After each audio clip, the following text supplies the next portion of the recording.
Have you ever considered the impact of your words on your life and the lives of others? Words are incredibly powerful, and today we're going to talk about something really important that can affect everyone, no matter what you believe in. We're diving into 4 things that the Buddha advised us never to speak about with others. Now, you might be thinking, I'm not a Buddhist, so why should this matter to me? But here's the thing. These teachings aren't just for Buddhists. They offer valuable lessons that anyone can apply in their daily life to live more peacefully and harmoniously. So, let's get started and explore these 4 types of speech that the Buddha said we should avoid. Part 1. Lying. Let's dive deeper into the first type of speech that the Buddha advised us to avoid: lying. Lying is something that, at one point or another, most of us have done.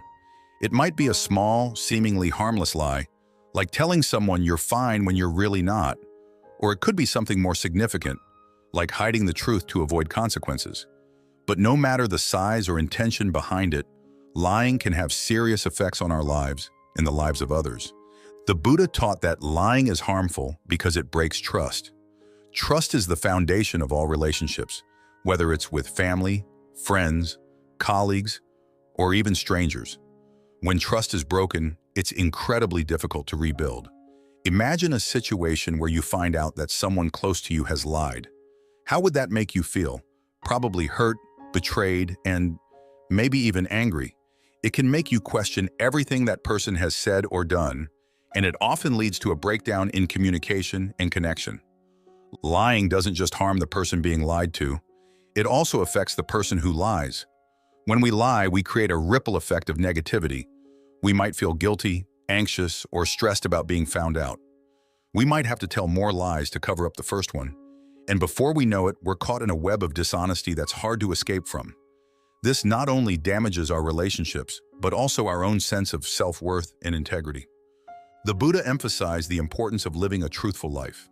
By being honest, we build a reputation of trustworthiness and reliability. People know they can count on us, which strengthens our relationships and fosters mutual respect. Truthfulness also brings peace of mind. When we're honest, we don't have to keep track of lies or worry about being exposed. We can live with a clear conscience, knowing that our words align with our values. In today's world where misinformation can spread rapidly, being truthful is more important than ever. Whether it's in our personal relationships or in the information we share online, honesty is crucial for building trust and maintaining integrity. The Buddha's teachings on lying remind us that even the smallest lie can have significant consequences. It's easy to think that a white lie here and there doesn't matter, but over time, these small untruths can accumulate and lead to larger problems. Moreover, lying can create a cycle of negativity. When we lie, we might feel the need to lie again to cover up the first lie. This can spiral into a habit of dishonesty that's hard to break. Over time, this habit can erode our character and make it difficult for others to trust us. The Buddha's teachings encourage us to break this cycle by choosing honesty in all situations, no matter how difficult it may be. Living a truthful life doesn't mean we have to be brutally honest or hurtful. It's about finding the balance between being truthful and being kind. We can be honest without being harsh, and we can share the truth in a way that's compassionate and considerate. This approach not only helps us build stronger relationships, but also contributes to our own sense of inner peace and contentment. So why is lying something we should avoid? Because it creates a foundation of mistrust, anxiety, and negativity that affects every aspect of our lives. By choosing to live truthfully, we can build stronger, healthier relationships, experience greater peace of mind, and create a positive environment for ourselves and those around us. The Buddha's teachings on lying are a powerful reminder that honesty truly is the best policy, not just for others, but for ourselves as well. In conclusion, lying might seem like an easy way out in the short term, but in the long run, it only brings harm. By committing to honesty, we not only improve our own lives, but also contribute to a more trustworthy and harmonious world. Remember, every time we choose to tell the truth, we're building a foundation of trust and respect that will support us throughout our lives. Part 2. Divisive speech. Now let's explore the second type of speech that the Buddha warned us to avoid: divisive speech. This concept might seem a bit abstract at first, but it's something that affects us all in our daily lives. often without us even realizing it. Divisive speech refers to any form of communication that creates separation, conflict, or disharmony between people. This can include gossiping, spreading rumors, talking behind someone's back, or even making comments that intentionally cause tension between others. Have you ever been in a situation where a seemingly innocent comment caused a misunderstanding or conflict between friends or family members? Or perhaps you've witnessed how a piece of gossip can spread and cause friction within a group? These are examples of how divisive speech can slowly but surely damage relationships and create an environment of mistrust and discord. The Buddha taught that divisive speech is particularly harmful because it not only affects the people directly involved, but also has a ripple effect that can spread negativity far and wide. When we engage in divisive speech, we might be motivated by our own emotions, such as jealousy, anger, or frustration. Perhaps we feel the need to vent or express our dissatisfaction, but in doing so, we can unintentionally harm others and create divisions where there were none before. One of the most common forms of divisive speech is gossip. Gossiping might seem harmless at first. It's just talking about someone who isn't present, right? But when we gossip, we're often sharing information that's not ours to share, or we're spreading rumors that might not even be true. Even if the information is accurate, the way we present it can skew others' perceptions and create unnecessary conflict. For example, imagine a scenario where you hear a rumor about a colleague and decide to share it with others. Even if you don't intend any harm, the people you share it with might start to view that colleague differently, perhaps with suspicion or distrust. This can lead to a breakdown in teamwork and cooperation, making it harder for everyone to work together effectively. The original rumor, which might have been trivial or even false, has now created a much larger issue that affects the entire group. Divisive speech can also take the form of talking behind someone's back. When we say something negative about someone when they're not around, we're contributing to an environment of distrust. The person we're speaking to might wonder if we also talk about them behind their back, and this can erode trust and make relationships more fragile. The Buddha taught that instead of speaking negatively about others, we should strive to speak positively, or if that's not possible, choose to remain silent. It's important to recognize that divisive speech doesn't always come from a place of malice. Sometimes we might engage in it without realizing the harm we're causing. For instance, we might think we're just sharing our opinion or being honest, but the way we express ourselves can have unintended consequences. That's why mindfulness in our speech is so crucial. By being aware of our words and their potential impact, we can avoid contributing to division and instead promote harmony and understanding. The Buddha's teachings on divisive speech are particularly relevant in today's world, where communication is instant and widespread, thanks to social media and other online platforms. It's easier than ever to share our thoughts and opinions with a wide audience. But this also means that the impact of our words can be far-reaching.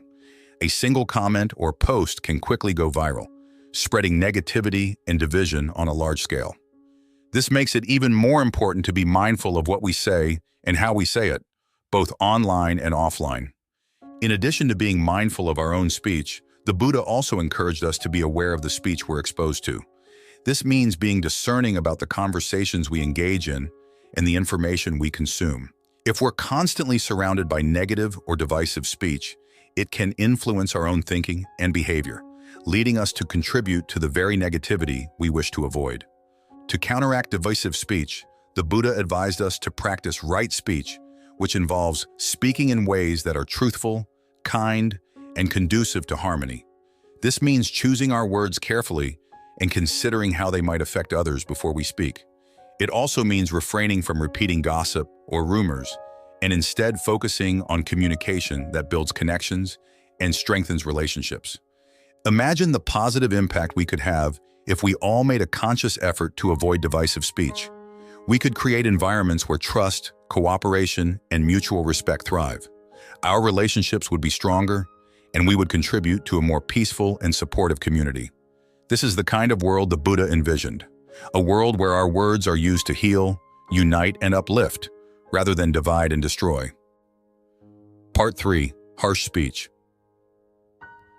The third type of speech the Buddha warned us about is harsh speech. We've all been on the receiving end of harsh words at some point in our lives. Maybe someone called you a name, criticized you unfairly, or spoke to you in a rude or angry tone. How did that make you feel? Most likely, it left you feeling hurt, sad, or even angry. The Buddha taught that our words should never be used to harm others. Harsh speech can leave deep emotional scars, and it often does more damage than we realize. When we speak harshly to others, we might think we're just expressing our feelings or being honest. But the truth is, harsh words rarely help the situation. They often make things worse, leading to more conflict and hurt feelings. The Buddha encouraged us to speak with kindness and compassion, even when we're upset or frustrated. Instead of criticizing or putting someone down, we should try to understand their point of view and communicate in a way that builds them up rather than tearing them down. Think about the impact your words can have on someone else's day. A kind word can brighten someone's mood, while a harsh word can ruin it. By choosing our words carefully and avoiding harsh speech, we can make a positive difference in the lives of others and create a more peaceful and harmonious environment for ourselves and those around us. Part 4. Idle chatter. The fourth and final type of speech to avoid is idle chatter. Idle chatter refers to talking about things that are meaningless or unproductive. We all enjoy a bit of small talk or a lighthearted chat with friends, and there's nothing wrong with that. But the Buddha warned us to be mindful of when our conversations cross the line into idle chatter. When we spend too much time talking about trivial things, we can lose sight of what's truly important in life. Idle chatter can be a way to pass the time, but it can also distract us from more meaningful activities. The Buddha encouraged us to be aware of how we use our words and to make sure that our speech is purposeful and positive.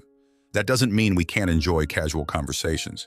It just means we should be mindful of the impact our words have and strive to use them in ways that contribute to our well-being and the well-being of others.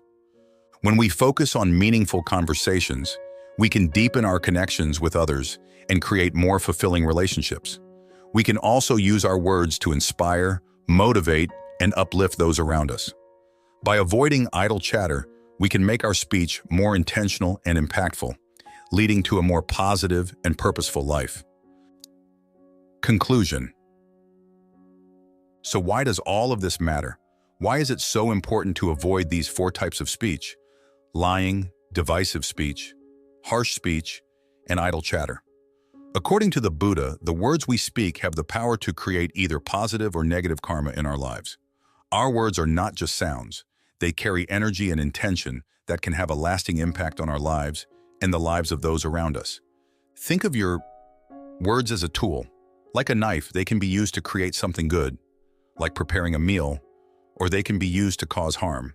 It's up to us to choose how we use this tool.